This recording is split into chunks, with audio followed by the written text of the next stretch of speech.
북한에서는 주민 통제를 강화하기 위해서 공개 처형을 실시하는 걸로 알려져 있죠. 매년 처형 인원이 10여 명 정도였다고 합니다. 그런데 코로나19 종식 선언 후 지난 1년간 공개 처형 인원이 크게 늘어서 100명이 넘는 사망자가 발생한 걸로 파악된다는 외신 보도가 나왔습니다. 지난 11일 도쿄신문은 북한 내부 관계자의 증언을 토대로 북한은 코로나19 종식 이후 인적 교류가 늘자 공개 처형을 확대했다고 밝혔습니다.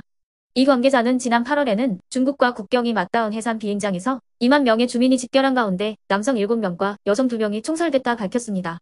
이들은 북한 당국이 보유한 소 2,000마리를 부정한 방법으로 산 뒤 식육 처리 후 팔아넘긴 혐의를 받았습니다. 특히 최근에는 10대 청소년이 공개 처형된 사례도 있는 걸로 전해졌는데 남한의 드라마와 음악을 보고 듣고 친구에게 유포했다는 이유에서였습니다. 북한에서는 이렇게 1년간 100명이 넘는 사람이 처형당한 걸로 전해지는 가운데 공개 처형을 확대해 주민 공포심을 부추겨 통제를 강화하고 한류 확산을 방지하는 것으로 보인다는 분석이 나옵니다. 실제로 처형 장면을 본 북한 주민 중에는 실신하고 불면증, 실어증에 시달리는 사례도 있다고 도쿄신문은 전했습니다. 올해 초에는 우리 정부가 처음으로 북한 주민들의 인권 침해 실태를 기록한 보고서를 공개하기도 했는데요. 2017년부터 매년 만들었지만 그동안은 비공개였던 생체 실험까지 우리가 상상하기 어려운 북한의 각종 인권 침해 사례들이 담겼습니다. 정부는 이렇게 북한 이탈 주민 500여 명이 직접 보거나 들은 사례들을 모아 인권 침해 사례를 담은 보고서를 만들어 지난 3월 공개했습니다. 이 보고서에 따르면 처형은 빈번하게 이루어졌습니다.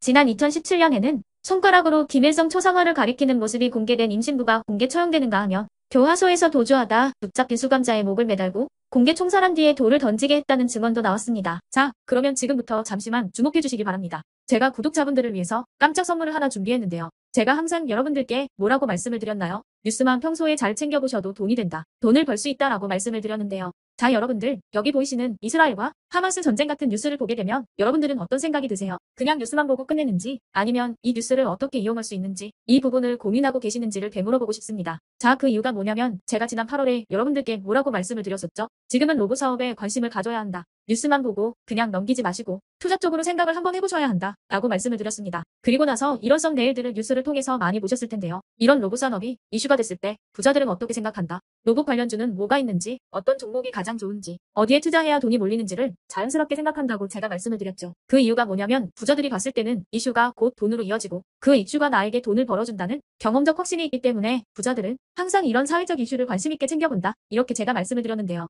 이번에도 마찬가지입니다. 제가 지난번에 시청자분들과 함께하는 주식으로 수익 내기 이벤트를 진행했었는데요. 당연히 100% 무료로 진행을 했고 자, 여기 보시면 아시겠지만 제가 지난번에도 저한테 이슈라고 문자 남겨주신 모든 시청자분들께 이렇게 로봇 관련주 중에 가장 급등할 확률이 높은 딱 한 종목, 많은 종목도 아니라 유진로봇이라는 종목을 여러분들에게 추천드렸어요. 그러면서 여기 나와 있는 대로 정확히 얼마에 매수해야 하는지, 그리고 수익률이 어느 정도 나왔을 때 팔아야 하는지 이런 부분들까지 여러분들에게 정확히 알려드렸었는데 자, 지금 실제로 어떻게 되었다? 오른쪽을 보시면 아시겠지만 제가 8월 초에 문자로 이 유진로봇을 소개해드리고 나서 실제로 한 달도 지나지 않아서 이렇게 주가가 2배 이상 급등이 나왔다. 그래서 당시에도 굉장히 많은 분들이 제가 드린 이 종목으로 수익을 내실 수가 있었을 텐데요. 다시 한번 축하드린다고 말씀을 드리겠고 자, 이번에도 마찬가지입니다. 최근에 이슈되고 있는 게 이 하마스와 이스라엘 전쟁이기 때문에 우리가 어떻게 생각해 볼 수 있다? 전쟁이 계속되던 전쟁이 끝나던 일단 피해 상황이 막심하다는 겁니다. 따라서 전쟁으로 진행된 피해를 복구해야만 하겠죠. 때문에 이스라엘 재건이 반드시 이루어질 수밖에 없고 우리나라 기업 중 이스라엘과 관련이 있는 그리고 폐허가 된 도시를 복구할 능력이 되는 한 곳이 크게 부각받을 수밖에 없다. 당연히 이쪽으로 우리가 생각해야 한다는 겁니다. 2022년 러시아 우크라이나 전쟁 터졌을 당시에도 몇 개월 뒤 우크라이나 재건 관련주들이 일제히 급등했었던 적이 있었죠. 이번 이스라엘도 비슷하게 흘러갑니다. 자, 그렇기 때문에 제가 이번에도 뭘 보내드리냐면요. 지난번과 똑같이 이슈라고 저에게 문자를 보내주시면 제가 이스라엘 재건 관련주 중에 앞으로 대장주 역할을 하면서 주가가 가장 크게 급등할 한 종목을 구독자분들에게 문자로 종목명과 사고파는 시점을 모두 알려드릴 거예요. 그래서 여러분들이 주식으로 돈 버는 연습을 한번 해보시라 이렇게 말씀을 드리고 혹시라도 나는 주식을 하지 않는다 하시는 분들은